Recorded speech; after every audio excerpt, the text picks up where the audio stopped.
Ornes, só me permite fazer uma breve abertura, agradecendo a presença do Dr. Dênio, nosso juiz federal, por estar conosco. Dr. Dênio, que já esteve em outras ocasiões, se reunindo com a advocacia, enquanto estou como presidente dessa subseção.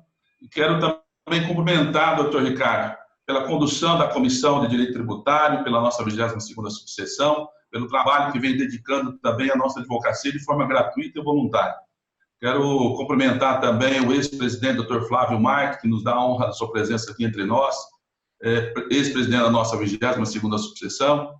Quero cumprimentar o Dr. Milton José Ferreira de Mello, nosso conselheiro seccional, também ex-presidente, colegas advogados que construíram a subseção que hoje estou presidindo, ao lado de amigos, diretores, e dentre eles o Dr. André Gustavo de Giorgio, que é o nosso diretor tesoureiro e com quem eu divido hoje esta presença da diretoria nesta atividade. E cumprimentar todos os coordenadores de outras comissões aqui também presentes, advogados e advogadas, sejam todos bem-vindos e que Deus possa abençoar todos nós nesta atividade, neste dia. Um abraço e bom trabalho. Dr. Ricardo, com a palavra para a condução dos trabalhos. Obrigado. Só para fazer uma apresentação formal a todos, Dr. Dênio, juiz federal titular da 5ª Vara da Subseção Judiciária aqui de São José do Rio Preto, a vara responsável pela condução de todas as execuções fiscais que tramitam aqui na Justiça Federal. Fizemos um evento no início do ano, no final do ano passado, se eu não me engano, em que ele expôs de uma forma muito clara para a gente como vem sendo conduzido o trabalho na 5ª Vara Federal, um trabalho com uma dedicação enorme de extrema relevância aqui para a nossa subseção. Então, com muita alegria que o Dr. Dênio participa com a gente para falar de um tema da prescrição em matéria tributária, em execuções fiscais, um tema bastante relevante que gera jurisprudência para tudo quanto é lado.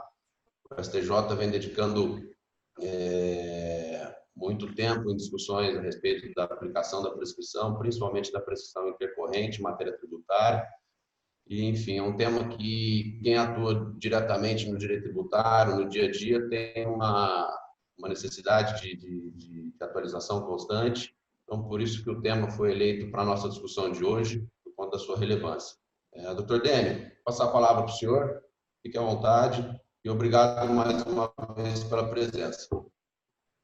Bom dia a todos, eu agradeço aí, antes de mais nada, o convite que me foi formulado para falar de um tema que, pelo menos para mim, é muito caro, é muito relevante.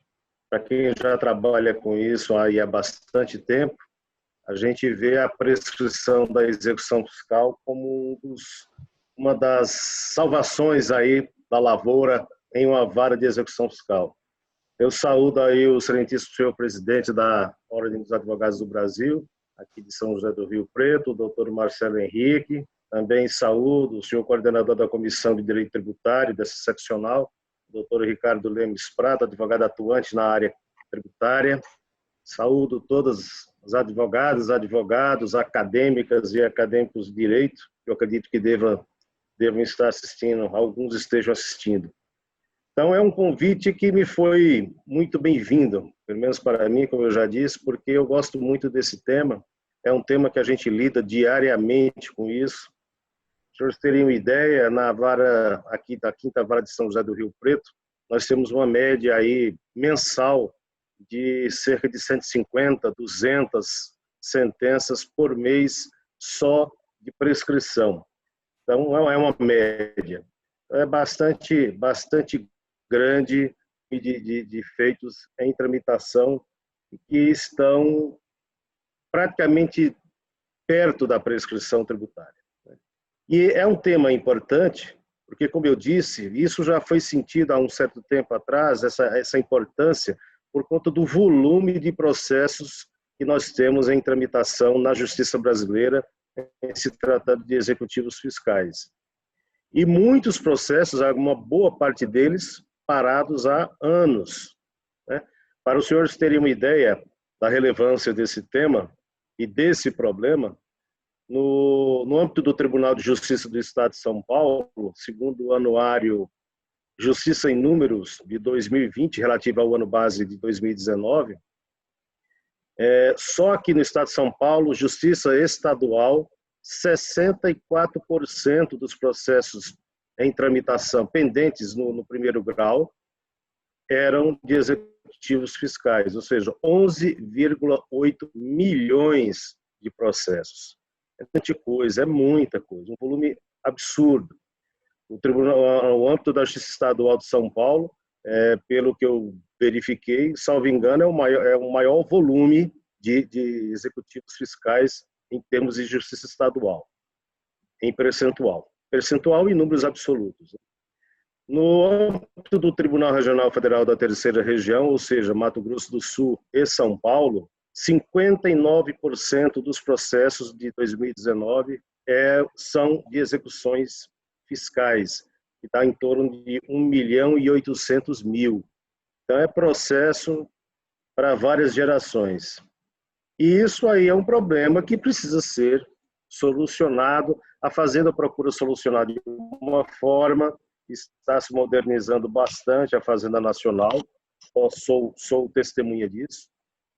Vem, nesses últimos 4 anos, exercendo um trabalho muito bom de inteligência na área da arrecadação em executivos fiscais, mas ainda é um volume preocupante. Pois bem, a prescrição. Falamos aqui da importância do tema. Prescrição, vou fazer um breve aqui, rapidamente, uma distinção dos pontos relevantes de prescrição no direito comum, direito privado, e a prescrição no âmbito do direito tributário, que é o direito público. A prescrição no direito comum, perda do direito de ação, ou seja, de se buscar a tutela jurisdicional, buscar em juízo a tutela jurisdicional, ou a perda da pretensão, como diz aqui o nosso Código Civil de 2002, no artigo 189. Nasce essa... Luiz, acho que não precisa disso aqui, não. Pode tirar, pelo artigo 189, o termo inicial da contagem do prazo prescricional seria a própria violação do direito. Já no artigo 191 do Código Civil de 2002, é dito claramente que é possível a renúncia à prescrição. No âmbito do direito tributário, a coisa é bem distinta, né? No direito tributário, além da perda da pretensão executiva, e aqui estamos falando em execuções, além da perda da pretensão executiva, também causa a extinção do crédito tributário, ou seja, tem um reflexo material a prescrição. Isso é importantíssimo deixar isso destacado, né? Pelo artigo 156 do Código Tributário Nacional, extingue o crédito tributário a prescrição, assim como a decadência. No âmbito do direito tributário, diferentemente do direito privado, é impossível a renúncia à prescrição tributária. Se trata de matéria de ordem pública, de direito público, em que é impossível a renúncia à prescrição tributária. E aí eu já cito aqui esse julgado em sede de recurso repetitivo do STJ, dizendo que a confissão do débito ela não ressuscita o crédito tributário. Isso já aconteceu vários casos aqui, em que a Fazenda alega que, porque não está prescrito, porque, embora tenha transcorrido o prazo prescricional, mas houve a confissão do débito para fins de parcelamento, tanto é que houve até pagamento, etc. Esse argumento, ele não é razoável, ele não encontra amparo na legislação. Então, não é impossível a renúncia à prescrição tributária, diferentemente da prescrição no âmbito do direito privado. E no artigo 125, também um artigo importante, que diz lá no inciso 3º, isso aí a gente utiliza muito no nosso dia a dia forense, as nossas decisões, e salvo disposição de lei em contrário, os efeitos da solidariedade, interrupção da prescrição em favor ou contra um dos obrigados, favorece ou prejudica os demais. Então, se inicialmente citou a empresa, a devedora, citou, então, interrompeu a prescrição também para o sócio co-obrigado, caso ele venha, já esteja ou venha a ser incluído no polo passivo, dentro de um prazo que nós vamos ver lá na frente, de acordo com a jurisprudência. Eu estou passando mais rápido essa primeira parte, doutores, exatamente para que a gente chegue no que interessa, que é a parte dos temas da jurisprudência. Deixa eu fazer uma interrupção. Saiu aqui a apresentação do material. Vê se o senhor está compartilhando aí. Não sei se só eu que não estou enxergando. Não está aparecendo o compartilhamento? Não está aparecendo. Saiu. Desde que o doutor Marcelo tomou a palavra, saiu o compartilhamento, doutor Dênio. Então, o senhor pode apresentar outra vez. Ah, tá bom. E agora? Agora sim. Foram esses os slides, só para a gente... Foram esses os slides que eu passei. Relevou a importância do tema, a questão da distinção do direito privado e do direito tributário, que eu acabei de falar. E vamos passar agora para a prescrição tributária, é a parte mais introdutória, né? Prescrição tributária na Constituição. Na Constituição, lá no artigo 146, inciso 3º, a linha B, que submete as questões das normas gerais de direito tributário relativos à prescrição à lei complementar. Então, é a lei complementar quem tem que deliberar, que tem que regulamentar essa questão de prescrição. Aí vem a pergunta, e o CTN é o quê? O CTN, na sua origem, é uma lei ordinária, né? A lei 5.000 e alguma coisa, 5.176, salvo engano, não lembro bem, de 1966. Mas ela foi recepcionada, exatamente por conta desse dispositivo constitucional que eu citei, ela foi recepcionada com status de lei complementar. E, no seu artigo 174, o CTN regulamenta a questão da prescrição. A ação para a cobrança do crédito tributário prescreve em 5 anos, contados da data da sua constituição definitiva. E o que é a constituição definitiva do crédito? Em muitos casos já houve aí discussão jurisprudencial em relação a determinados tributos. No parágrafo único nós temos as hipóteses de... Perdão. Nós temos as hipóteses de interrupção da prescrição. Aqui no inciso 1º, já com a redação da Lei Complementar 118, de 2005, que veio para ajustar o CTN ao que já estava disposto na Lei de Execução Fiscal. A Lei de Execução Fiscal de 1980, que é uma lei ordinária, já previa que era o despacho que ordenasse a citação que interrompia a prescrição.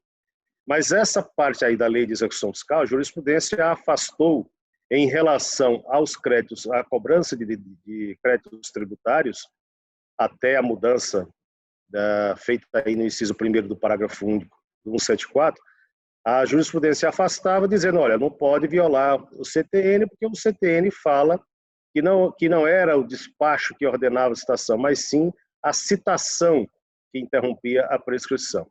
Então, essa lei complementar 118 de 2005, ela foi muito bem-vinda exatamente para ajustar o CTN à lei de execução fiscal, passando a fazer com que a lei de execução fiscal, nessa parte que determinava que era o despacho inicial que interrompia a prescrição, se adequasse aqui aos créditos tributários também.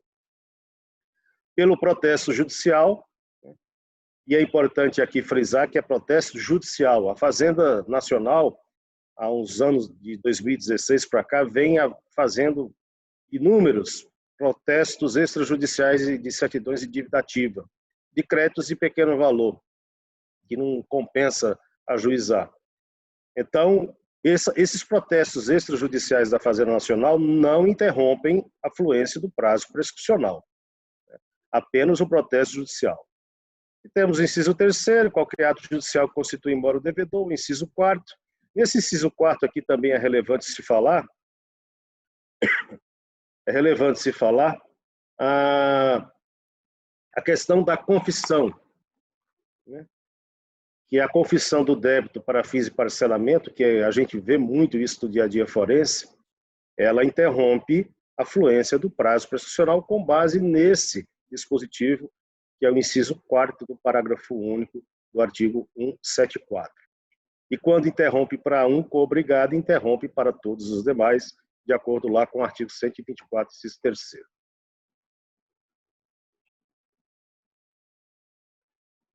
A prescrição intercorrente na execução fiscal. Prescrição intercorrente, para não ser muito aqui acadêmico, facilitar a vida da gente, a prescrição intercorrente é aquela que acontece, que ocorre no decorrer da execução fiscal. Nós temos a prescrição que ocorre antes do ajuizamento e temos a prescrição que ocorre após o ajuizamento da execução fiscal. Essa que acontece após o ajuizamento, a doutrina resolveu chamar de prescrição intercorrente inicialmente, e depois o próprio texto legal também acolheu essa terminologia.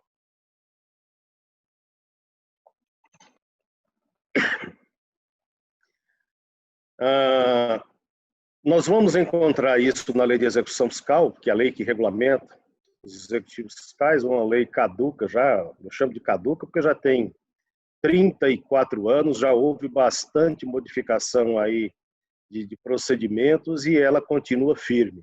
Já precisa haver uma modificação grande. E é lá no artigo 40, parágrafos 4º e 5º, que ela é mencionada, nós vamos ver mais à frente na evolução legislativa. Na execução fiscal, a prescrição intercorrente extingue o próprio crédito tributário. Claro, da mesma forma, nós não podemos fazer diferenciação. Da mesma forma que a prescrição anterior ao ajuizamento da execução fiscal, ela extingue o crédito tributário, a prescrição intercorrente da mesma forma. Eu tive... Doutor, só uma licencinha que eu vou desligar aqui o ar-condicionado que está muito gelado, só um minuto.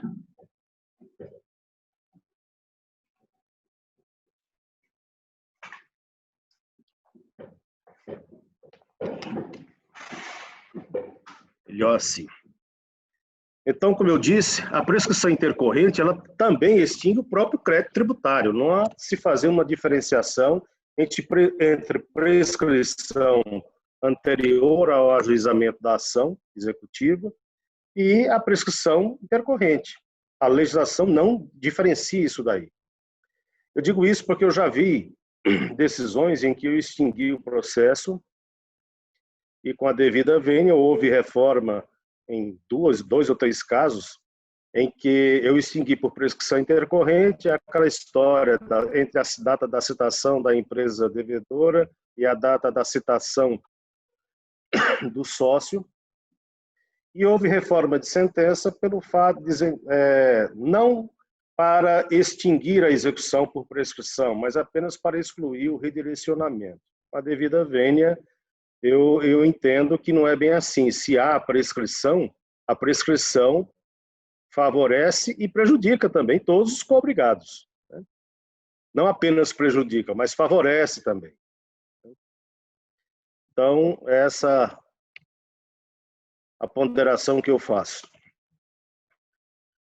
Vamos fazer aqui rapidamente um breve histórico da prescrição na execução fiscal. No Código Civil de 1917, que vigorou até pouco tempo, até 2000, começo dos anos 2000, depois do Código Civil, até o Código Civil de 2002, era impossível o reconhecimento da prescrição de ofício. Não podia, estava lá no artigo 166. O juiz não pode conhecer da prescrição de direitos patrimoniais se não for invocada pelas partes. E isso se repetiu no Código Civil de 73, na sua redação original, lá no parágrafo 5º do artigo 219.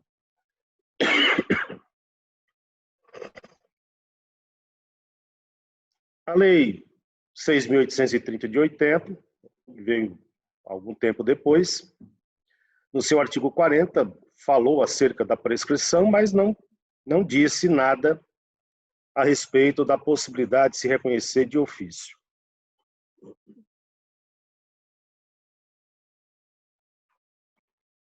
Está lá no artigo 40, essa aqui era a redação original do artigo 40. E interessante já citar também esse caput do artigo 40, desde 2012, ele está com um recurso extraordinário pendente de apreciação no Supremo Tribunal Federal, já houve aí o reconhecimento da repercussão geral, no sentido de verificar se a constitucionalidade dele, no que diz respeito a essa questão aqui da suspensão do prazo de prescrição, porque a suspensão aqui se deu aqui com base numa lei ordinária, né? E pela Constituição, a princípio, seria uma lei complementar que deveria tratar. Então, está desde 2012 pendente, há 8 anos atrás, pendente de uma decisão do Supremo Tribunal Federal a respeito desta questão, que é também relevante. Porque se o Supremo disser que é inconstitucional, aquela historinha do 1 mais 5 para reconhecer a prescrição, no caso do artigo 40, vai cair por terra, seriam só 5 anos.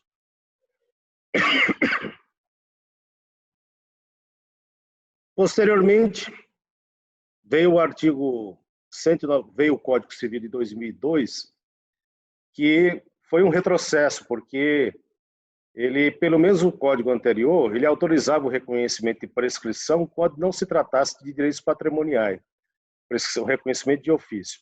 O Código Civil de 2002 foi pior, ele disse que não pode suprir a alegação da prescrição, salvo se favorecer absolutamente incapaz. Isso aí tem uma razão de ser, porque esse projeto de lei aí do Código Civil de 2002, desde a minha época de faculdade, na década de 80, eu estudava pelo livro do Caio Mário da Silva Pereira, dizendo que era um dos artífices dessa lei, desse novo código. Esse código levou uns 30 anos, mais ou menos, para ser aprovado, ser discutido, 20, 30 anos, né? Então, talvez por isso tenha pegado esse ranço aí do entendimento lá do começo da década de 70. Aí vem o grande avanço aqui da Lei 6.830/80. Pela lei, uma inclusão feita pela Lei 11.051 de 2004, que acrescentou esse parágrafo 4º aqui, de grande valia para as execuções fiscais.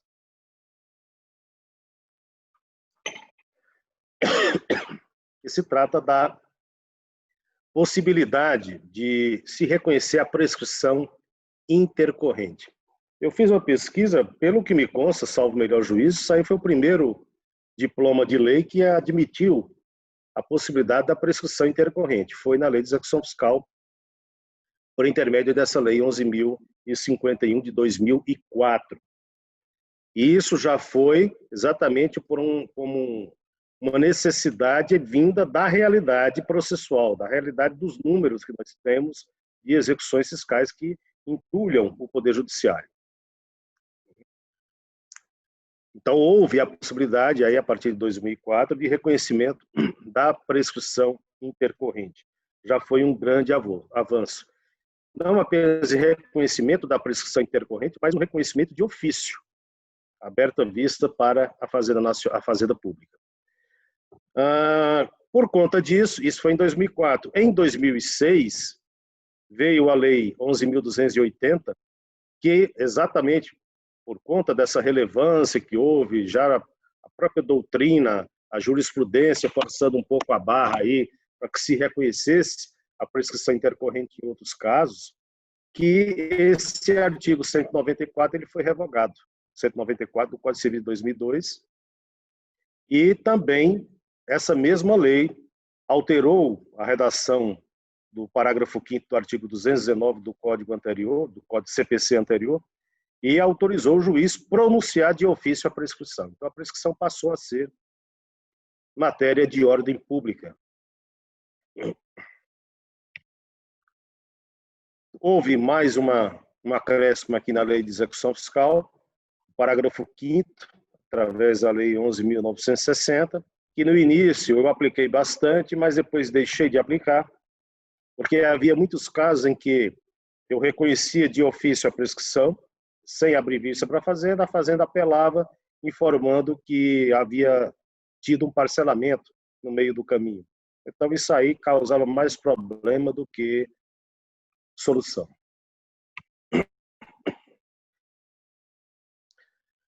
Possibilidade de decretação de ofício da prescrição, seja anterior ao ajuizamento da execução, seja a intercorrente.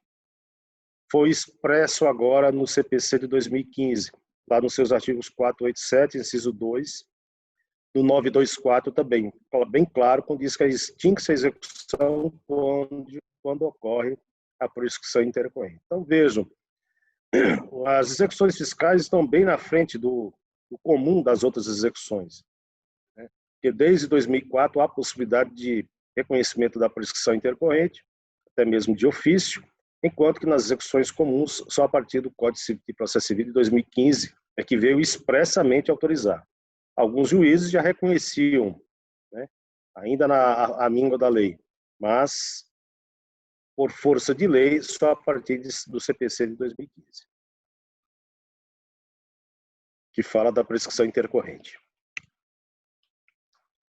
Bem, vamos aqui à parte que interessa, que é a jurisprudência. Peguei aqui vários temas para a gente tratar, tocar o assunto da jurisprudência do STJ, que é o tribunal que unifica a jurisprudência nacional. Não adianta a gente ficar falando de jurisprudência de determinados tribunais. Vamos falar de jurisprudência do STJ, em ordem cronológica para facilitar o entendimento.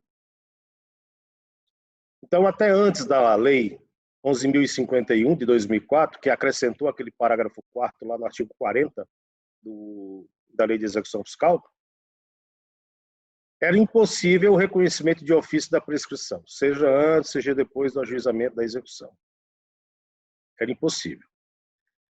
Vejam que essa lei é de 2004, já em 2001 e 2002, eu fui fazer um levantamento do meu banco de sentenças.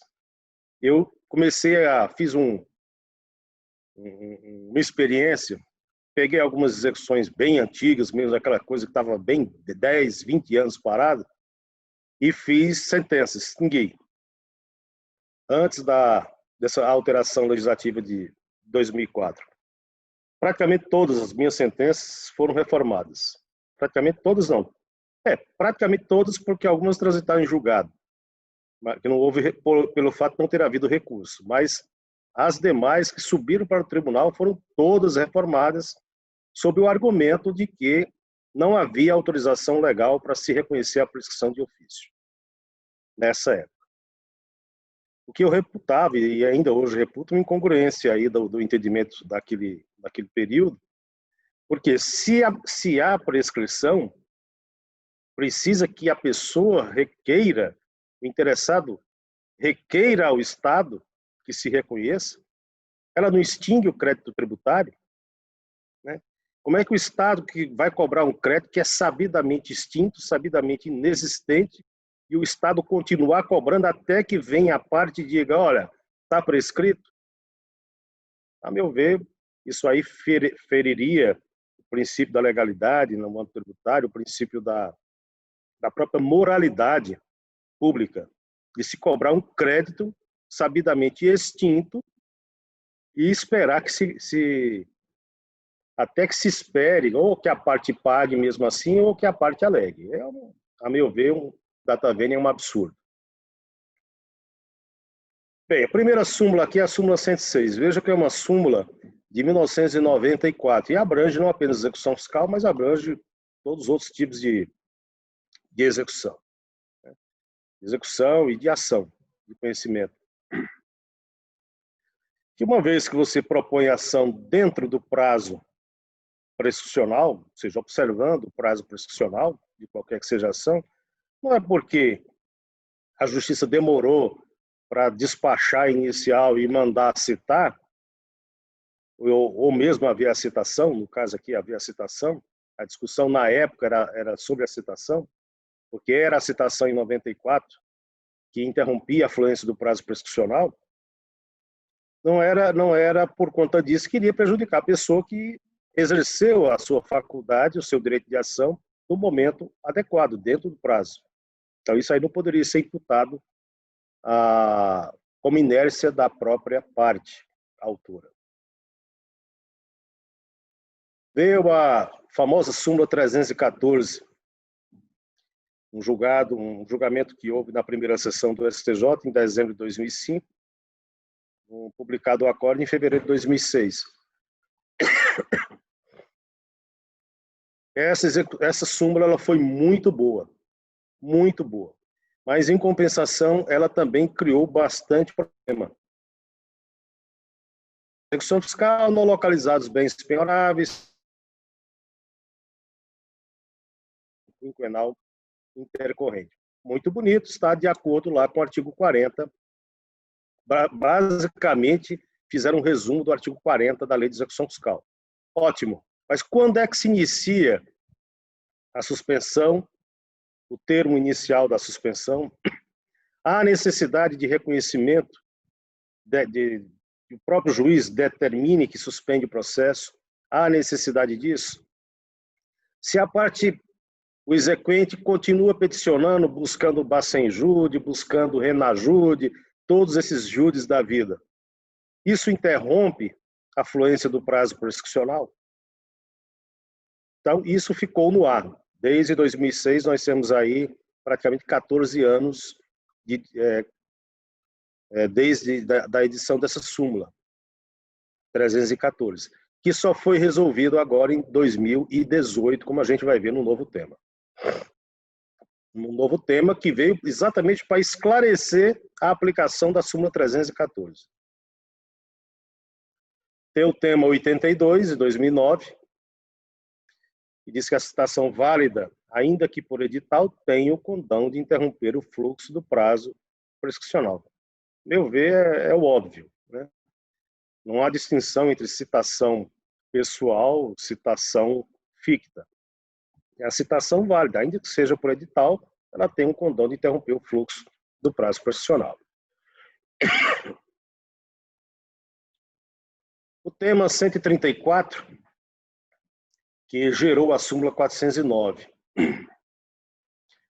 Ela é de 2009, diz que a execução fiscal, em execução fiscal, a prescrição ocorrida antes da propositura da ação pode ser decretada de ofício. E faz menção aqui ao artigo 219 ainda do CPC de 73, porque esse julgamento foi feito sob a égide daquele código, em 2009. Isso aí também era uma discussão que existia, porque no artigo 40, com a alteração, com a inclusão do parágrafo 4º, pela lei de 2004, ele só falava de prescrição intercorrente, mas não falava nada da prescrição anterior ao ajuizamento da execução fiscal. Então a Fazenda alegava, não pode reconhecer de ofício porque só existe autorização legal para o reconhecimento da prescrição intercorrente e não da prescrição anterior ao próprio ajuizamento da EF. Uma discussão, a meu ver, desnecessária porque é tão óbvia, né? Mas houve a necessidade do STJ vir e dizer que sim, que em execução fiscal, a prescrição ocorrida antes da propositura da execução, ela pode ser decretada de ofício também, da mesma forma que a prescrição intercorrente. Não há por que distinguir. Se pode ocorrer, se pode reconhecer na intercorrente, por que não pode reconhecer na anterior ao próprio ajuizamento da execução? É o óbvio. Mas no Brasil, muitas vezes, o óbvio precisa ser dito, né?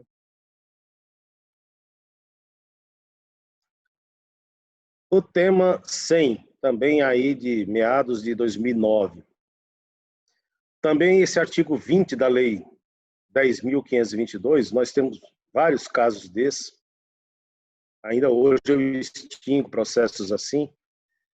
Esse artigo 20 da Lei 10.522, de 2002, ele diz mais ou menos assim, que determinadas execuções fiscais da Fazenda Nacional, créditos inscritos na dívida ativa da União, né?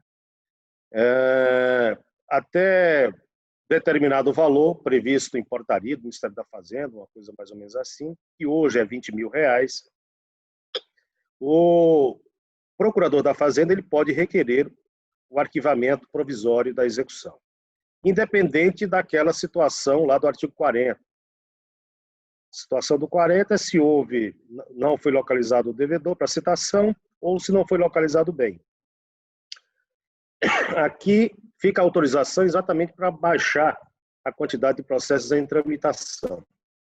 Então ele poderia pedir, hoje ainda é, salvo engano, R$20 mil.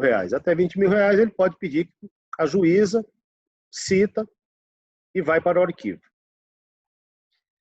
Vem a discussão. Pode-se reconhecer também, nesse caso, a prescrição intercorrente, quando o processo de execução fiscal vai para o arquivo com base no artigo 20 dessa lei? Pode sim, eu também já reconheci, muito antes do advento desse tema, reconhecia as centenas de processos desses, de prescrição intercorrente.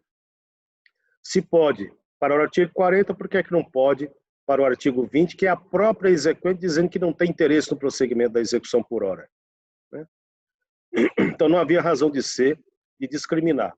O grande X aqui da questão é que não se aplica aquele prazinho de 1 ano de suspensão, para que comece a fluir o prazo prescricional de 5 anos, o 1 mais 5 do artigo 40. Aqui, quando o processo está arquivado, nos termos do artigo 20 da Lei 10.522, conta-se apenas o prazo prescricional. Não tem aquele prazinho de 1 ano de suspensão, sem influência do prazo prescricional. Então, aplica-se diretamente o prazo prescricional. Foi isso aqui, as duas coisas que esse tema sem relevante, ele esclareceu. É possível o reconhecimento da prescrição intercorrente também nesses casos e conta-se apenas 5 anos e não 1 mais 5. O tema 179, agora o acordo publicado em fevereiro de 2010, a perda da pretensão executiva tributária pelo decurso de tempo é consequência da inércia do credor, que não se verifica quando a demora na citação do executado decorre unicamente do aparelho judiciário. Nós já vimos lá, comentamos isso desde a súmula 106, né? Que não se pode imputar a exequente a demora na citação quando ela decorre unicamente do aparelho judiciário. Na minha vara já houve épocas aí em que levava 9 meses para poder expedir o mandado. Depois que eu despachava, 9 meses para expedir. Então, esses 9 meses, esse tempo não pode ser computado em desfavor da Fazenda Nacional, porque é o próprio mecanismo do aparelho judiciário que está um pouco emperrado. No tema 903, já mais recente, publicação do acordo em agosto de 2016, eu trouxe à tona essa questão do IPVA, porque é interessante. Isso aí não atinge, nem atinge a Justiça Federal, mas é as justiças estaduais, né? Que a notificação do contribuinte para o recolhimento do IPVA se aperfeiçoa com a constituição definitiva do crédito tributário, iniciando aí a contagem do prazo prescricional para o ajuizamento da execução no dia seguinte à data estipulada para o vencimento da exação. Se discutia muito como é que o Estado não manda carneiro, não manda nada, não me notifica, não lança, como é que se dá essa constituição do crédito? No próprio julgado aí, que deu origem ao tema 903, restou estabelecido que o crédito do IPVA ele é constituído através do lançamento de ofício no início de cada exercício e ele é constituído definitivamente com a cientificação do contribuinte para o recolhimento da exação por qualquer meio idôneo, como o envio de carnê, que ninguém envia mais carnê, o Estado não envia mais carnê, a gente que vai atrás e baixa pela internet, ou a publicação de calendário de pagamento com instruções para a sua efetivação. Vejo que isso aí já é um avanço, porque evita, apesar de ser um lançamento de ofício, onde a gente tradicionalmente espera que receba a notificação, aquela coisa toda, o STJ aqui já avançou e levando em consideração o mundo de internet que nós vivemos. Então, é possível, por qualquer meio hábil, né, seja uma mera publicação do calendário de pagamento do IPVA, isso aí muda de estado para estado, a forma, é possível, já se considera constituído definitivamente. E começa a contar o prazo a partir do vencimento da exação. Chegamos nos famosos temas 566 a 571, de final aí do ano de 2018, e esses temas todos foram reunidos pelo STJ exatamente para poder explicar aquela súmula 314, como é que a súmula se aplica. Pois bem, o que é que entendeu o STJ? E vejam, toda essa interpretação feita pelo STJ está dentro de um contexto de afogamento do Poder Judiciário por conta das execuções fiscais. Os gargalos hoje do Poder Judiciário, uma boa parte deles é causada pelas execuções fiscais. E os senhores e senhoras que militam aí na área tributária sabem disso. É bastante coisa. Só na minha vara, eu sou responsável aqui por Rio Preto e toda a região, toda a subseção judiciária. E nós temos aí cerca de 26 mil processos aproximadamente. Então, o acervo é bastante coisa. No Estado, na Justiça Estadual, no anexo fiscal, é 1000 vezes pior. É muito maior porque envolve não apenas a cobrança de créditos do Estado, mas também de créditos do município. Primeira decisão do STJ diz o seguinte: prazo de 1 ano de suspensão, que é aquele prazo anterior à fluência do prazo prescricional,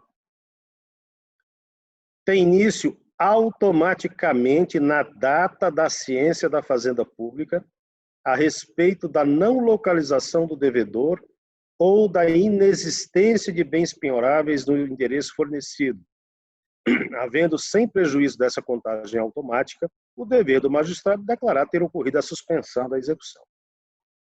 Vejam. Importante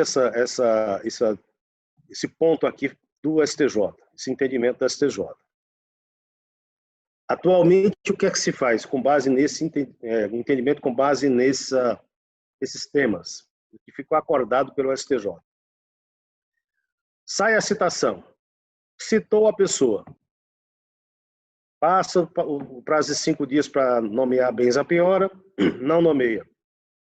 E vem o próprio oficial, no mesmo ato, certifica, na mesma certidão, certifica que houve a citação, que decorreu o prazo de 5 dias para nomear bens a penhora e que não localizou bens passíveis de penhora. Não houve penhora. O que é que o juiz vai fazer? Abre vistas para a exequente. A partir do momento em que abriu vistas para a Fazenda Pública tomou ciência desta certidão, começa a contar automaticamente o prazo de 1 ano de suspensão da fluência do prazo prescricional. A princípio, o processo deveria ficar sobrestado e, independente de requerimento da parte, do que quer que seja, e iria com vistas para a Fazenda se manifestar. Então, importante isso daqui. Muito importante. Nós temos centenas, até milhares de casos em que isso acontece. Milhares de casos mesmo. Então, começa a contar esse prazo automaticamente. Ah, mas a Fazenda vai requerer bacenjúdio. Não tem problema, está contando o prazo. E mais ainda, esgotou o prazo de 1 ano, começa automaticamente a contar o prazo prescricional. Se não localizou bens penhoráveis, se não houve a penhora. Não basta mera indisponibilidade. Ah, não pediu aí a Fazenda, depois que verificou que não foram localizados bens, o oficial não localizou bens, a Fazenda pediu pela central de indisponibilidade, e encontrou a indisponibilidade de um imóvel. Essa indisponibilidade não se confunde com penhora, não é. Não é uma penhora. É um ato que garante uma futura penhora, mas não é uma penhora. Então, o que é que disse aqui o inciso, o segundo entendimento do STJ? Havendo ou não petição da Fazenda Pública e havendo ou não pronunciamento judicial, nesse sentido, fim do prazo de 1 ano de suspensão, e inicia também automaticamente o prazo prescricional aplicável. tudo automático. Continua aqui. Como eu falei, se a Fazenda vai pedindo bloqueio, todo ano a Fazenda vai lá e pede bastante juros, não encontra nada e tal, não interessa. Os prazos estão fluindo. Se não conseguiu localizar nada, não conseguiu bloqueio de numerário, que é diferente, o bloqueio de numerário, como bloqueia e vem para os autos o dinheiro, o depósito já se considera penhora. Não há necessidade do juiz dizer, está penhorado esse dinheiro. Não. Bloqueou, está juntado aos autos, houve a penhora. Penhora de numerário. O que é bem diferente no caso de indisponibilidade de imóveis, indisponibilidade de veículo. Às vezes a pessoa nem tem mais o carro e está lá constando o nome dele ainda, torna indisponível, isso não é penhora, isso é indisponibilidade. É um ato que garante uma eventual futura penhora, mas não é uma penhora. Então, o que é que diz o terceiro ponto aqui desses temas? A efetiva constrição patrimonial, ou seja, a penhora e a efetiva citação, ainda que por edital, já levando em consideração aquele tema anterior, nós já falamos, são aptas a interromper o curso da prescrição intercorrente, não bastando para tal o mero peticionamento em juízo, requerendo, por exemplo, feitura de penhora sobre ativos financeiros, sobre bens, isso não interessa. O que interessa é a efetiva penhora ou a efetiva citação. E isso sim interrompe a fluência do prazo prescricional ou interrompe a fluência daquele prazo prévio de 1 ano de suspensão.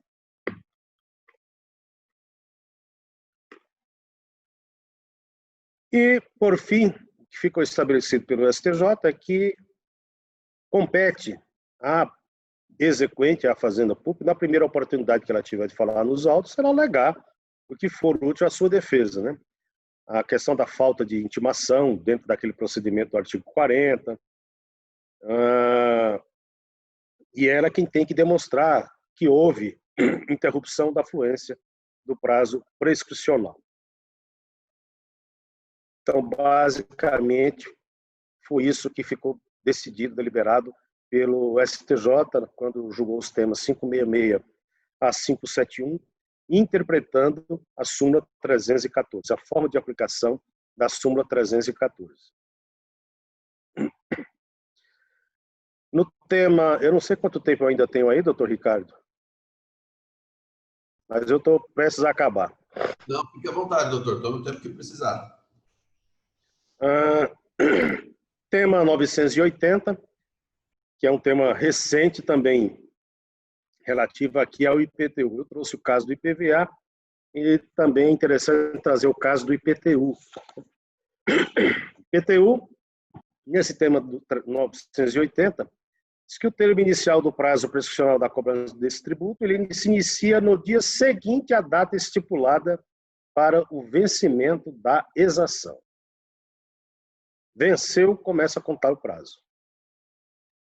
Aí vem a questão, mas e carnê? Como é que fica o lançamento, aquela coisa toda, né? Hoje em dia, carnê de IPTU, tem prefeituras que nem mandam mais, já pedem que o contribuinte que se vire e vá lá, acesse a internet. Essa é uma tendência inexorável, né? Acesse a internet e ele mesmo baixe o que deve ser baixado, até por uma questão de redução de custo, de despesa na cobrança, né? Nós podemos até lembrar aí da questão do que ficou estabelecido em relação ao IPVA, porque a própria prefeitura também faz toda aquela publicação sempre no início do ano, da necessidade do pagamento do IPTU, aquela celeuma toda que nós temos que pagar no começo do ano, né? Uma coisa importante nesse tema 980 é essa segunda parte aqui. Parcelamento de ofício da dívida tributária não configura causa interruptiva da contagem da prescrição. Por um motivo muito simples, porque não houve anuência do contribuinte.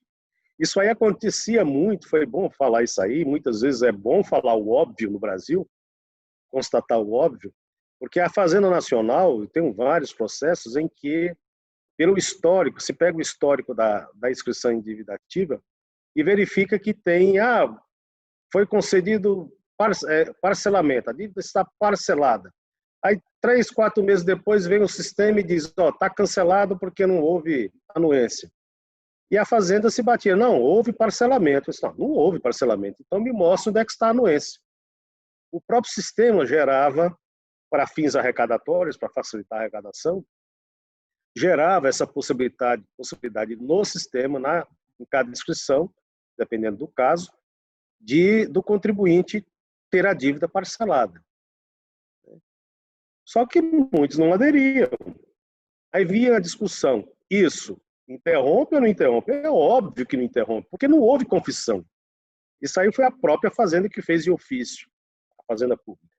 Então, o tema 980 foi muito boa nesse sentido, porque apesar de falar o óbvio, mas era algo que estava sendo alegado aí nos processos. Esse tema 444, bem recente, agora de dezembro de 94, ele é um tema muito interessante, porque nós tínhamos aí toda aquela discussão acerca da inclusão do sócio-administrador ou dissolução irregular. Prática de algum ato ilícito e ele é colocado no polo passivo da execução como co-executado. Isso aí, na época que eu comecei a trabalhar com execução, já há mais de 20 anos, isso era colocado praticamente de forma automática. Não encontrava bens à empresa, presumia que um mero não pagamento já era um ato ilícito e se incluía. A jurisprudência se consolidou no sentido que isso não poderia. Apesar de ser um ato ilícito, não pagamento, é um ato ilícito, mas não poderia se configurar para fins do artigo 135, inciso 3º, para a responsabilização do sócio. Então, havia necessidade que a Fazenda demonstrasse para pedir a inclusão. Há necessidade ainda hoje da Fazenda demonstrar onde está a ilicitude. E um dos caminhos mais fáceis que a Fazenda encontrou, e de fato é um ato ilícito, que enseja responsabilização, é a questão da dissolução irregular da empresa. A empresa simplesmente fecha de fato e deixa de pagar seus tributos, deixa de pagar também outras coisas e encerra, fecha as portas, de fato, sem passar por todo aquele procedimento previsto na legislação para o encerramento regular, a dissolução regular da empresa, sem passar pela falência, buscar a autofalência e por aí vai. Enfim, o prazo de redirecionamento no tema 444 da execução fiscal fixado em 5 anos, contado da diligência de citação da pessoa jurídica, é aplicável quando o referido ato ilícito, previsto no artigo 135.3 do CTN, for precedente a esse ato processual. Então, vejam. Primeiro, não se conta aqui, se você vai levar em consideração questão de redirecionamento, você não vai levar em consideração aquela regrinha lá do artigo 40 de prazo de suspensão de 1 ano mais 5. Não, são 5 anos. É a primeira coisa. Imaginemos que a empresa foi citada, não se localizou bens, citada no seu local, tudo certinho, ou seja, estava em funcionamento. Só veio a dissolver-se irregularmente após a citação. Então, se é após a citação, eu não posso levar em consideração como termo inicial da fluência do prazo prescricional para redirecionamento para o sócio, o momento da citação. Por quê? Motivo óbvio também. A dissolução foi superveniente. Eu só posso levar em consideração se a dissolução irregular foi anterior à citação. Se foi anterior, então começa a contar a partir da data em que a Fazenda toma ciência disso daí. Que a citação, a empresa foi citada, a pessoa do sócio, mas não encontrou-se bens porque ela já não está estabelecida no local, aquelas presunções de dissolução irregular prevista até em súmula.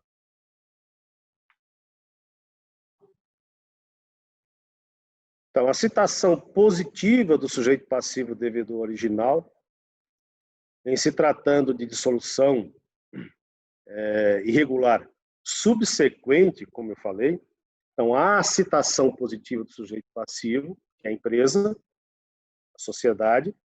Se a dissolução irregular ela foi posterior, então começa a contar o prazo prescricional quando? Está lá nessa parte aqui em vermelho, né? O termo inicial do prazo prescricional para a cobrança, nesses casos aqui da dissolução irregular, ter sido subsequente à citação da empresa. Nesse caso, o termo inicial do prazo prescricional para a cobrança do crédito dos sócios gerentes infratores é a data da prática de ato inequívoco, indicador do intuito de inviabilizar a satisfação do crédito tributário, já em curso de cobrança executiva, promovida contra a empresa contribuinte a ser demonstrada pelo fisco. Isso é muito fácil, na grandiosa maioria dos casos, é muito fácil o fisco alegar isso. Basta dizer, olha, houve dissolução irregular, porque a empresa, em que pese ter sido citada normalmente, tudo mais, mas já não se localizou bens, né? Não se localizou bens, e eu estou comprovando aqui, a Fazenda tem condições, especialmente a Fazenda Nacional, e o próprio fisco estadual também tem, por conta do ICMS, ela tem condições de, olha, ele não apresenta declaração, está inativa há 2, 3 anos, inativa, ou sequer apresenta, não é nem inativa, é sequer apresenta a declaração, que a inatividade, desde que você seja, que haja a declaração que está inativa, a pessoa não é obrigada a estar funcionando. Ela pode declarar que está inativa e isso, a meu ver, é algo regular. Salvo se houver alguns outros indícios que gerem que isso aí é uma mera simulação para dissolução irregular. Então, é a Fazenda, que nesse caso, que tem que demonstrar e mostrar para o juiz que houve essa vontade, esse intuito de inviabilizar a satisfação da cobrança. Isso é ônus da Fazenda. Também nesse tema 444, em qualquer hipótese, a decretação da prescrição para o redirecionamento impõe e seja demonstrada a inércia da Fazenda Pública, no lustro que se seguiu à citação da empresa originalmente devedora. Então, não é uma coisa tão automática assim, 5 anos, conta 5 anos da data da citação à data da citação do sócio. Não é bem tão automático assim. Eu vou dar um exemplo. Se dentro desse prazo de 5 anos, a Fazenda pediu o redirecionamento e o juiz só foi apreciar, isso acontece muito por conta da quantidade de processos em tramitação, eu demoro para apreciar, levo aí 6 meses, 1 ano para apreciar esse pedido. Ou seja, já passou os 5 anos. A Fazenda vai ficar prejudicada por conta disso? Não, não pode se prejudicar por conta de uma dificuldade do próprio aparato jurisdicional, né? Da própria máquina jurisdicional. Ela pediu a tempo, então, a meu ver, como não pode se aplicar, e eu venho aplicando esse entendimento, o TRF também, na grande maioria das vezes, TRF da terceira região, no sentido de que não é automático, o próprio STJ já disse que não é automático. Há que se demonstre a inércia da própria Fazenda Pública.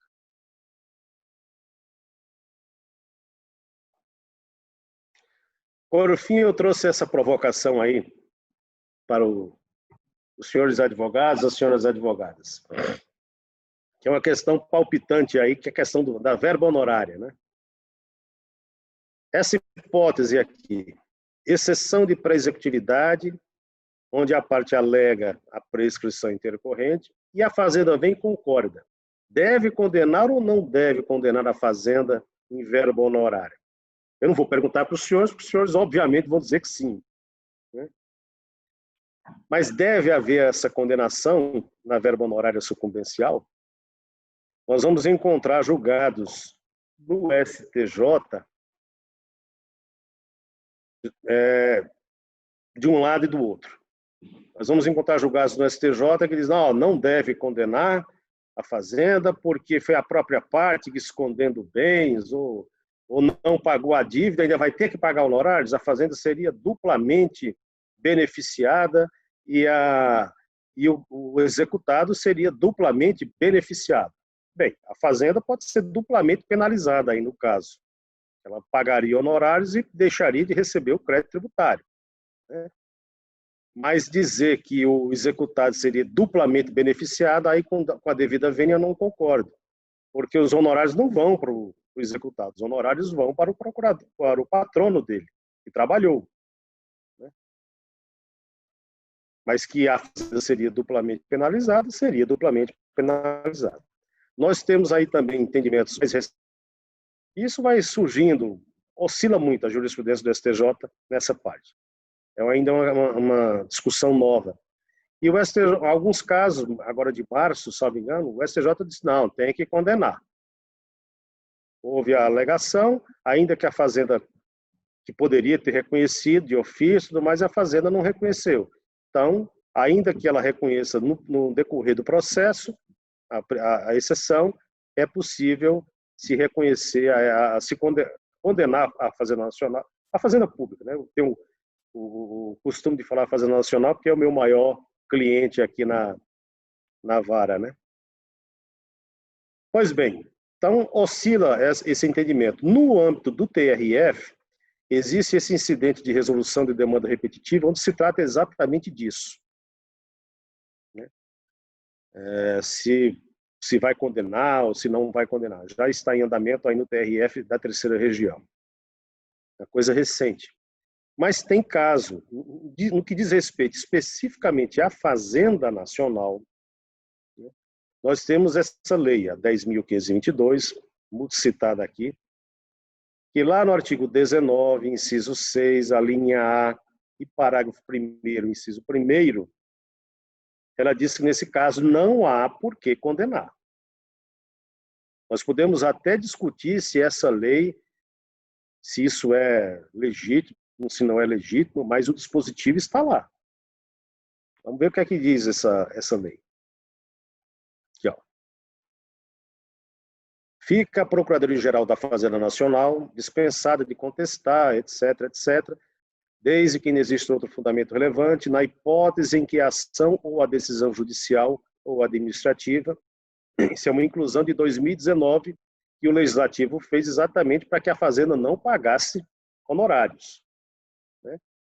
Vejam que é de 2019, essa nova redação.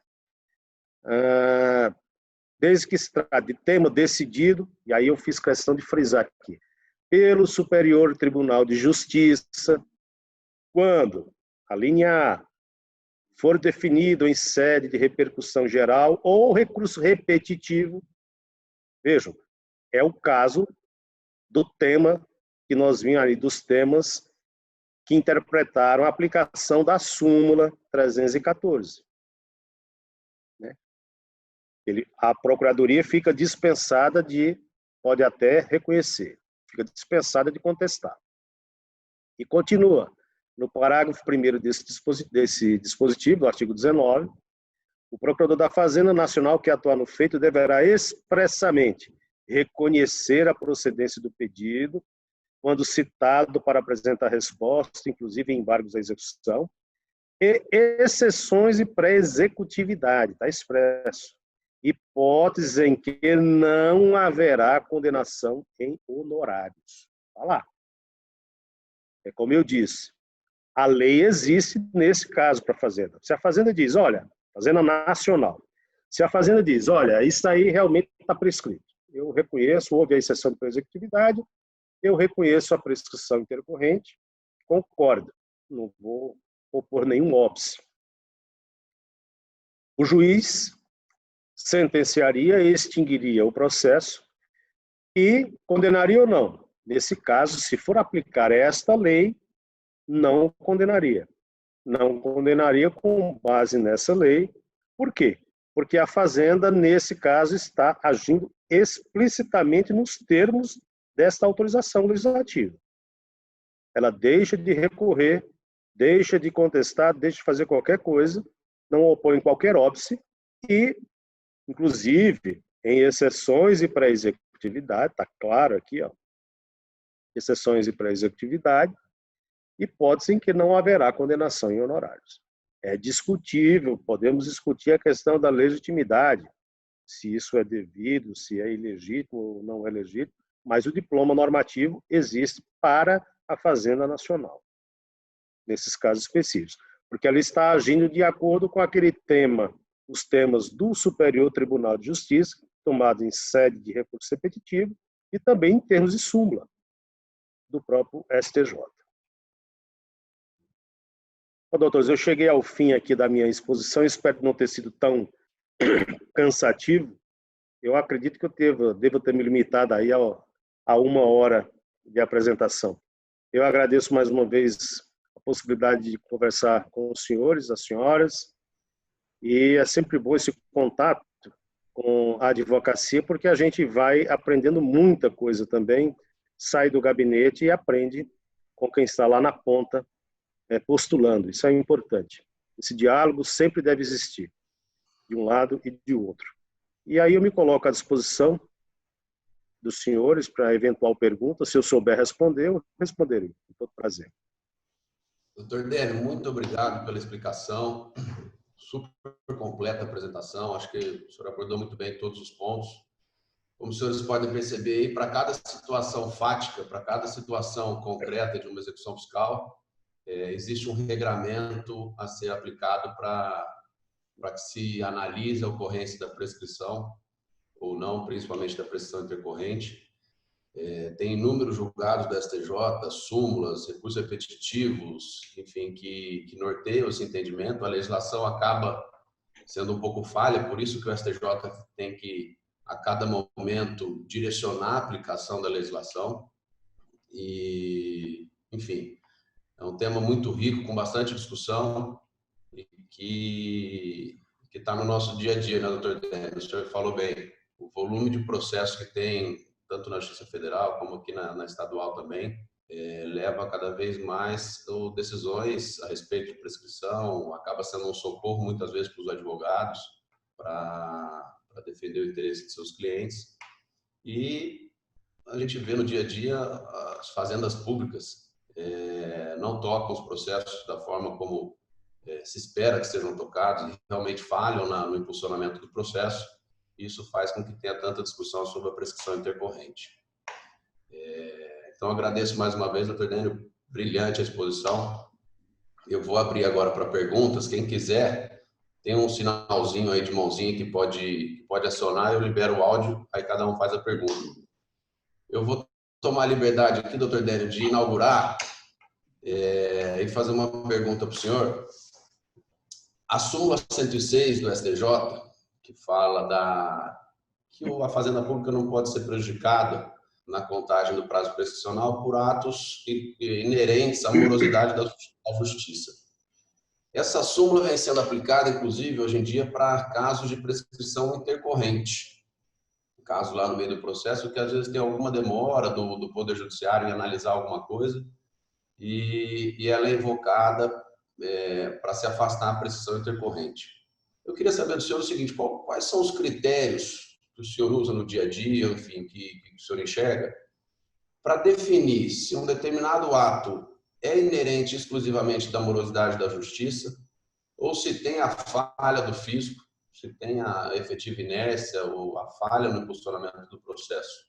Eu pergunto porque tem alguns casos que a gente vê que no dia a dia o fisco faz um pedido e, apesar da demora na análise, esse pedido fica lá pendente, esquecido o processo, principalmente em processo físico. O pedido fica lá pendente de análise 4, 5 anos, o fisco não fala nada, nem lembrou daquele processo.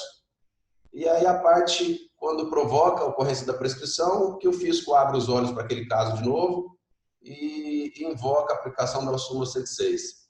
Então, a partir de quando a morosidade é só do judiciário ou é da própria parte? Doutor, no caso aí, vamos nesse ponto específico que o senhor colocou, o fisco faz o requerimento e tal, e há demora na apreciação. Nesse caso, quem demorou não foi o fisco, quem demorou foi o aparato judicial, que não apreciou o requerimento. Eu vejo muito isso na estadual, doutor, nunca vi na vara do senhor, não. Não, mas aqui também tem atraso. Não é o atraso que eu vejo aí na Justiça Estadual aí do Brasil inteiro, não é só aqui do Estado de São Paulo. Esse problema é crônico em todo o Brasil. Todo o Brasil. nunca se deu Aliás, essa questão da execução, se me permitam, isso é um problema crônico desde a época da formação, da graduação. Nós levamos aí 1 ano e meio aprendendo fase de conhecimento e levamos 6 meses, quando muito, 1 semestre para aprender execução.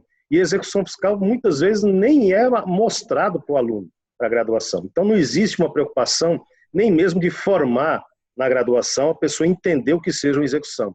Tanto é que a pessoa se forma, começa a trabalhar na parte de processual, se anima todo na fase de conhecimento, com depois a sentença, e agora, o que é que eu faço? Começa o outro problema, talvez até mais complicado do que a fase de conhecimento. A fase de conhecimento tem começo, tem fim. A execução só acaba quando termina. Né? Como eu digo, só acaba quando termina. Mas voltando aqui à discussão. Se a Fazenda requereu e houve demora na apreciação pelo judiciário, não interessa se foi 5 anos, 6 anos, 10 anos, eu não posso, a meu ver, imputar essa responsabilidade à exequente, que tem milhares de processos de execução sob sua responsabilidade. Nós não podemos tratar a Fazenda Pública da mesma forma que um credor comum. É diferente. Primeiro, por conta do tipo de crédito que é cobrado. É crédito público. E segundo, levando em consideração que enquanto o credor comum ele tem à sua disposição um advogado que trabalha para ele, claro, trabalha para vários outros clientes também, mas não tem a mesma carga de trabalho que tem uma procuradoria. Vamos dar a César o que é de César. Então, se houve atraso na apreciação do pleito fazendário, ainda que dure bastante tempo, ainda que o juiz demore, o juiz levou 5 anos para despachar inicial, 6 anos para despachar inicial. A Fazenda vai ser prejudicada por conta disso? Eu poderia exigir que a Fazenda... Olha, Fazenda, por que você não me lembrou que eu tinha que despachar? Então, eu acho que o Poder Judiciário, nesse ponto, não pode agir dessa forma. Uma vez despachado, despachou a inicial, interrompe a prescrição. Começa outro problema, a citação. Como eu falei até algum tempo atrás, a minha vara levava 9 meses para poder expedir o mandado. Eram 9 meses para um despacho, 9 meses para expedir o mandado. E mais algum tempinho para o oficial de justiça cumprir. Eu posso imputar essa demora para a Fazenda Pública? Eu também não posso imputar.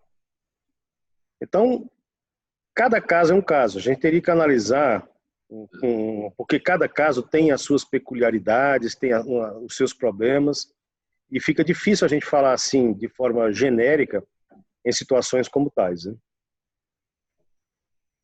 Tá certo. Alguém quer fazer alguma pergunta? Podem abrir o áudio direto aí e falarem se quiserem, tá?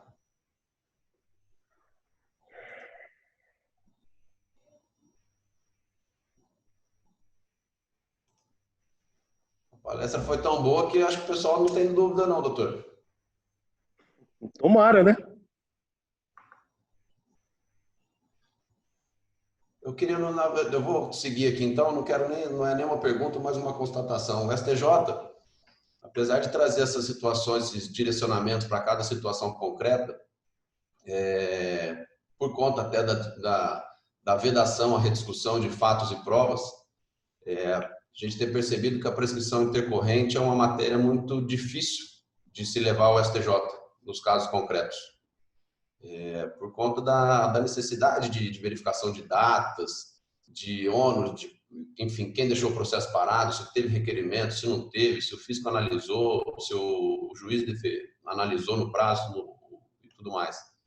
Então, o STJ, apesar de ter fixado essas diretrizes para análise de prescrição, no dia a dia a gente tem percebido que ele se nega, em casos concretos, a aplicar as orientações que vêm sendo decididas. Então, a gente acaba ficando, como última instância, a interpretação dos tribunais, tanto do TRF como dos TJs, sobre essas diretrizes do STJ.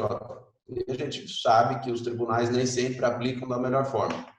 Então, é importante que no dia a dia, os advogados que militam aí, a gente tem feito bastante esse trabalho, pontuar muito bem esses fatos, essas peculiaridades do caso concreto, provocando embate de declaração, atrás de embate de declaração, para que a gente tente que o STJ analise precisamente o caso concreto. Uma dificuldade que nós estamos enfrentando no dia a dia. É como eu falei, isso aí vai na linha, pelo que o senhor falou, vai na linha do que eu disse anteriormente, que são muitos filigranas na execução. São muitos detalhes que a gente tem que observar no decorrer, na movimentação da execução. Difícil. A gente já está tocando execução, é fácil. É um nicho pouco explorado também, né, pela própria advocacia. Os advogados precisavam se especializar mais na parte essa parte tributária, que eu sei que é complicada, é complexa, envolve uma série de procedimentos e tal, mas seria muito bem-vindo que houvesse mais advogados militando na área tributária, porque nós temos aí um acervo que é basicamente direito tributário, a parte da execução fiscal, e que só aqui no estado de São Paulo, Justiça Estadual, como eu falei, dá mais de 60% das ações. Então é um nicho que eu até costumo dizer, quase que inexplorado. São poucos os advogados que trabalham, que militam nessa parte da execução fiscal. Então, concito aí os advogados novos a começarem a se estimular, a trabalhar na área de execução. É muito bom, muito interessante. Nesse ponto, a Comissão de Direito Tributário fez até um evento em conjunto com a Comissão de Jovens Advogados, há cerca de 10 dias, justamente para falar um pouco da área tributária para os novos advogados, as pessoas que estão saindo da faculdade. E a gente falou justamente sobre isso, o campo enorme que tem de trabalho aqui na nossa região, enfim, no estado como um todo, para advogados militantes no direito tributário. Tem muito trabalho, tem muito campo e, de fato, é um campo um pouco inexplorado. Hoje a gente teve uma prova aqui do interesse dos advogados aqui da nossa subseção pela área tributária. Nós chegamos a bater aí 60 participantes no evento de hoje, uma participação muito expressiva, que aproveito até para agradecer novamente a presença de todos. Mas, sem dúvida, é um campo que tem muito a ser explorado ainda, doutor. Doutor Orlando quer fazer uma pergunta. Tudo bem, doutor? Tudo bem, como vai? Tudo jóia.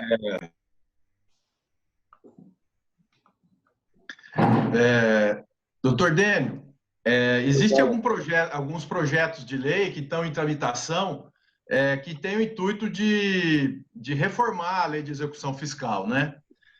Dentre eles, quais o senhor vê assim, com mais relevância e que seria mais interessante até para agilizar em relação à fazenda pública também, a cobrança do crédito tributário? Eu digo por isso porque a gente, enquanto fazenda pública, e o senhor também já foi advogado da fazenda pública, no que me consta, a gente não tem tanta estrutura para trabalhar como gostaria, né? Então, assim, a questão da nova interpretação agora desse repetitivo, desse RE aí que veio interpretar a 314, eu acho que vai trazer grandes problemas para as fazendas, entendeu? Passando o prazo a ser contado, tanto de 1 ano quanto de 5 anos, automaticamente, né? Sem que a fazenda seja instada a se manifestar especificamente sobre o decurso do prazo, como era anteriormente a redação, aliás, como mas não mais a interpretação do parágrafo 4º do artigo 40.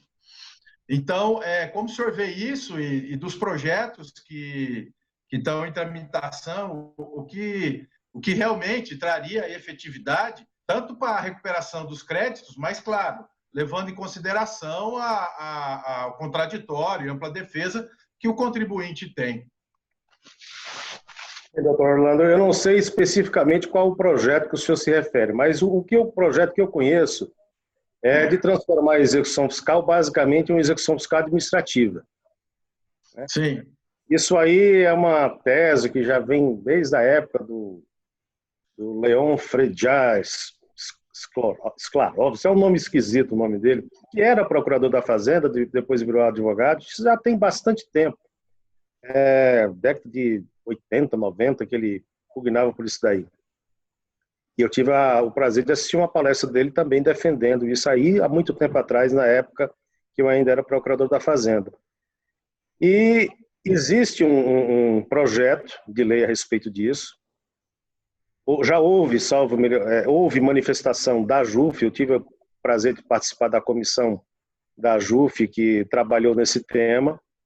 A JUF opinou contrariamente a essa questão, porque, segundo a JUF, ficou acordado que traria mais problemas do que mesmo soluções para nós juízes, para o judiciário, né?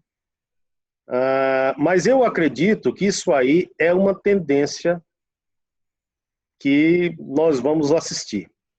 A própria Fazenda faz a inscrição, começa a fazer o trabalho de citação, entre aspas, na cobrança, notificação para a cobrança, e deixar para judiciários apenas as questões de discussão de eventual violação do direito contraditório, direito da defesa, que o senhor é advogado público, né, doutor Orlando? Estou vendo aqui a advocacia pública.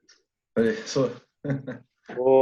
Isso aí, com certeza, haverá contínuos ajuizamentos e mandados de segurança. Nós vamos deixar de assistir execuções fiscais e vamos ter que resolver mandado de segurança, né?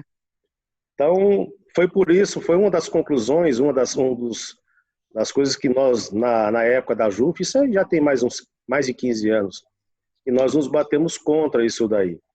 Eu acredito que o mais importante não é nem execução fiscal administrativa, que, a meu ver, vai ser uma tendência. Não que eu concorde com isso. Eu acho que a execução deveria continuar sendo judicial.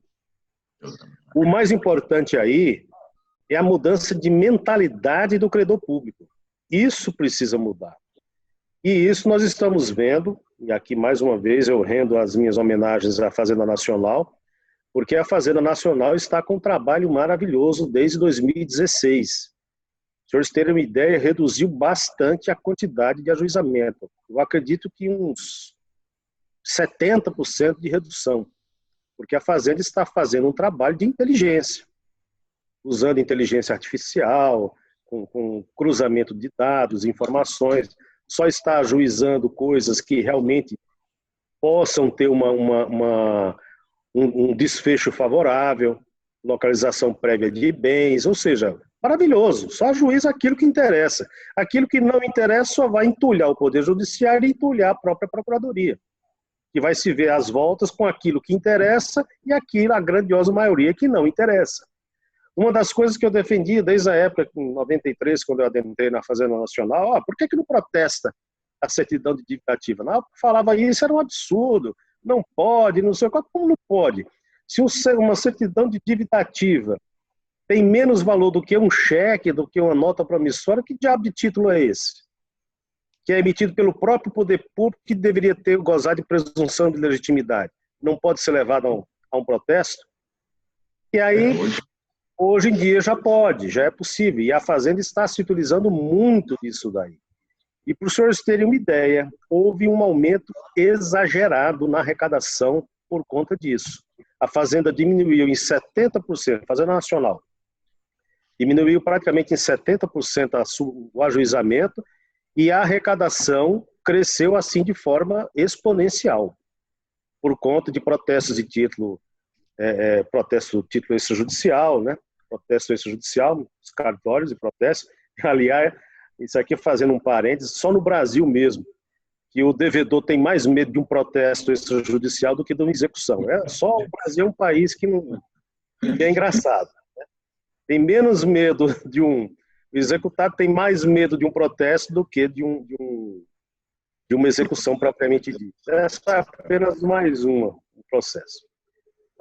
Então, a meu ver, para concluir a minha resposta, o que importa aí é a mudança de mentalidade, mas para que haja também a mudança de mentalidade, a necessária alocação de recursos para isso. A Fazenda conseguiu isso daí, está se dando muito bem.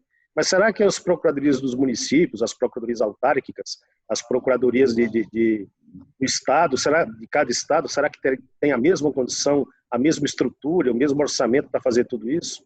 É uma questão a se ponderar, né? Mas que a arrecadação aumenta com o trabalho de inteligência. Com certeza. Concordo. Muito obrigado. Nada, doutor. Mais alguma pergunta?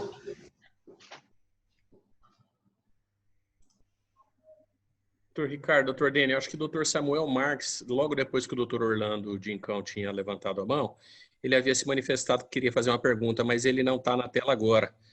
Então, acredito que talvez já não esteja mais disponível para fazer. Ah, doutor Samuel aí. Quer fazer a pergunta, doutor Samuel?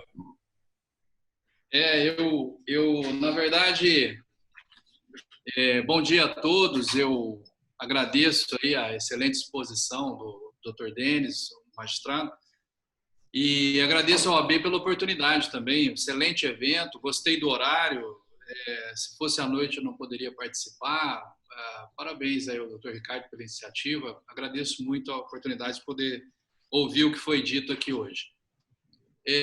Dr. Denis, eu não milito na área tributária, muito menos na execução fiscal. Sou dessas pessoas que precisam se aprimorar no tema e talvez se especializar no tema, como o senhor sugere.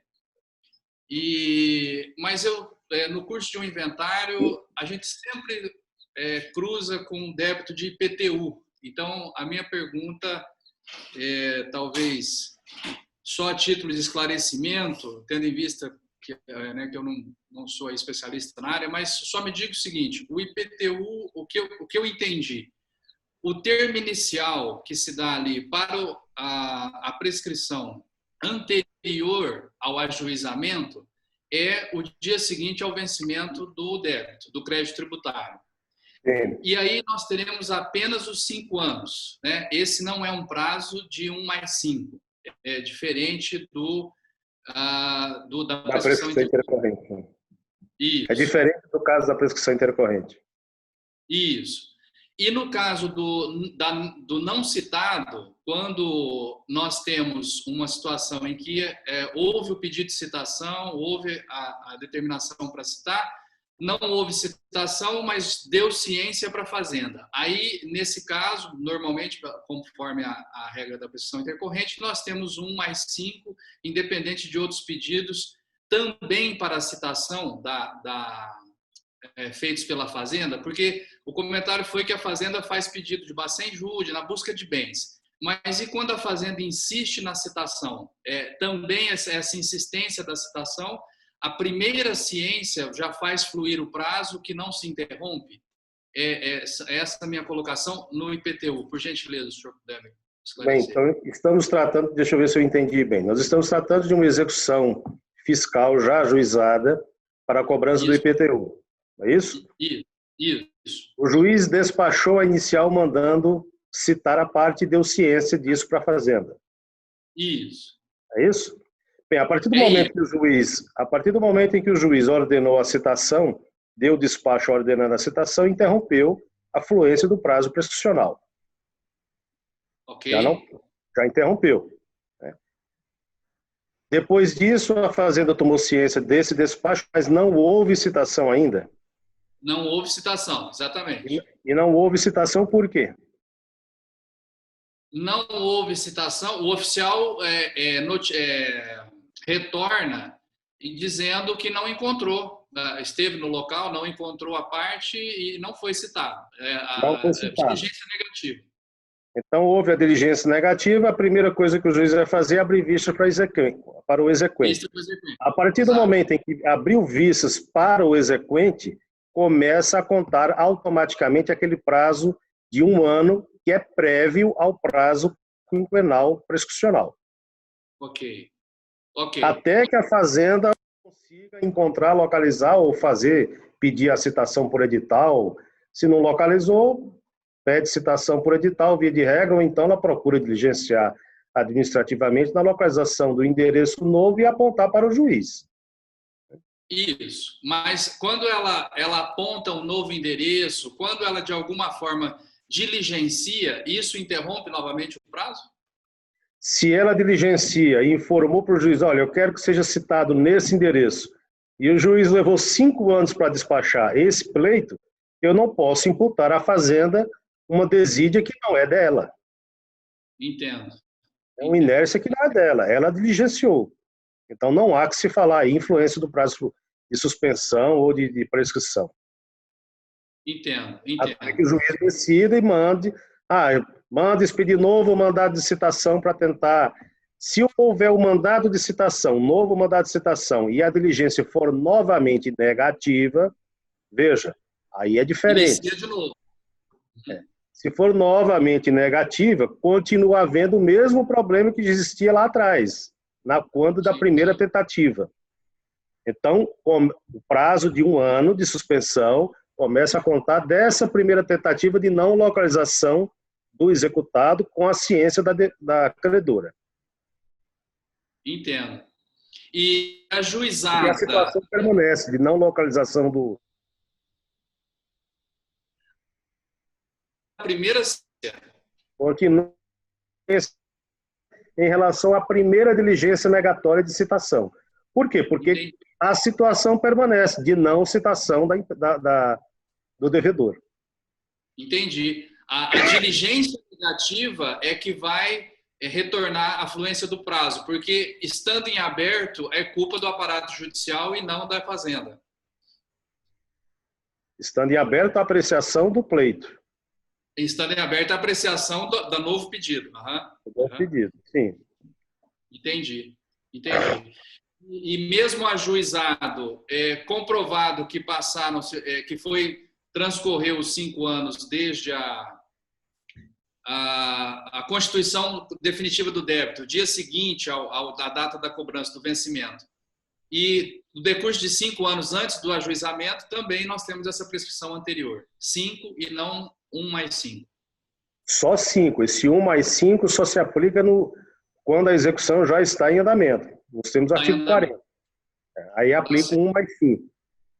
Que talvez, como eu falei, na hora que julgarem esse recurso extraordinário que está desde 2012 esperando lá no Supremo ser julgado, talvez esse 1 caia e fique só o 5.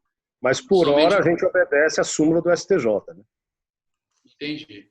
Mas esse 1 mais 5, só reiterando, só acontece em caso de prescrição intercorrente. Em caso de prescrição anterior ao ajuizamento da ação, são 5 anos. 5 anos simples. Muito bom, doutor. Muito obrigado pela explicação, pela palestra aí, eu agradeço. Obrigado, digo eu, doutor. Vamos ver se tem mais alguém. Doutor Dênio, me permita fazer mais uma pergunta? Pois não, doutor. Se puder responder. Nos termos do repetitivo do STJ, a prescrição intercorrente ela não se interrompe por meros requerimentos da Fazenda Pública de penhora de bens. Quando são feitos vários requerimentos sequenciais, pediu penhora online, não conseguiu, pediu Renajude, não conseguiu, pediu algum outro jude aí, não conseguiu, e lá no final, no quarto pedido, se concretizou uma penhora, mas além do prazo prescricional. Imaginemos que isso tenha durado 8 anos. O senhor entende que os períodos dentro desses 8 anos, em que houve uma certa demora ali na análise ou na apreciação dos pedidos da Fazenda, isso pode ser excluído dessa contagem? Fazer uma segmentação desse prazo da prescrição intercorrente? Como o senhor vê isso? Excelente pergunta. Eu acredito que não dá para excluir, não. Eu entendo que não. Foi fora dos 5 anos, tendo havido alguma demora no meio, é irrelevante. Se houve demora no meio, eu acredito que é irrelevante. E tenho entendido dessa forma. Tá certo. Eu concordo. Porque a Fazenda não pediu tudo de uma vez só também? Exatamente. Fica esperando para pedir um atrás do outro, né? Acontece aquele estilo Chico Picadinho de petição, né? Primeiro Renajude, depois Bacenjude, depois isso, depois aquilo. Peça logo tudo de uma vez. Se é para tentar localizar, se pede logo tudo de uma vez e não ficar picando, né? Tá certo. Até facilita o trabalho do judiciário. Um ponto muito interessante também, que na ordem de indisponibilidade, no bloqueio de bens, não se interrompe a prescrição intercorrente também, que tem que ter a formalização. Não se interrompe. Salvo, eu entendo dessa forma, quando se trata de bloqueio via Bacejude. Porque bloqueou dinheiro, aí já era, que é preferencial. Mas, bloqueou pela central de indisponibilidade ou pelo Renajude, bloqueou um imóvel ou um veículo. Isso não é penhora, isso é uma indisponibilidade. Isso aí não interrompe a fluência do prazo prescricional nos termos do julgado aí dos temas do STJ. Perfeito. Só a efetiva constrição. Alguém tem mais alguma pergunta? Bom, acho que com isso, então, doutor Dênio, vamos fazer o encerramento. Queria agradecer mais uma vez a participação do senhor. Obrigado pela sua disponibilidade, pela brilhante exposição do tema, com muita propriedade e autoridade no assunto. E agradecer a participação de todos. De novo, tivemos uma presença expressiva de colegas aqui no evento de hoje. E faço o convite de todos para a presença nos próximos e recorrentes eventos que a Comissão de Direito Tributário organiza. E é isso aí. O senhor quer se despedir, doutor Dênio? Bem, mais uma vez eu agradeço aí a possibilidade de me dirigir aos senhores. É importante esse diálogo contínuo entre a advocacia e a magistratura, uma coisa que eu sempre preguei. E estou à disposição. Qualquer possibilidade de fala, de diálogo, estou aí à disposição. Agradeço mais uma vez a presença de todos e a paciência de escutar, né? Nós, advogados, também esse contato com o senhor e com o judiciário, até com o fisco. A gente já fez alguns eventos também com representantes do fisco. Isso é muito importante para ampliar o diálogo, alinhar entendimentos, enfim. É sempre muito importante contar com a participação de vocês também. Tá joia? Então, eu desejo bom dia a todos. Todos fiquem com saúde, se cuidem e até uma próxima oportunidade. Ok. Até logo, todo mundo.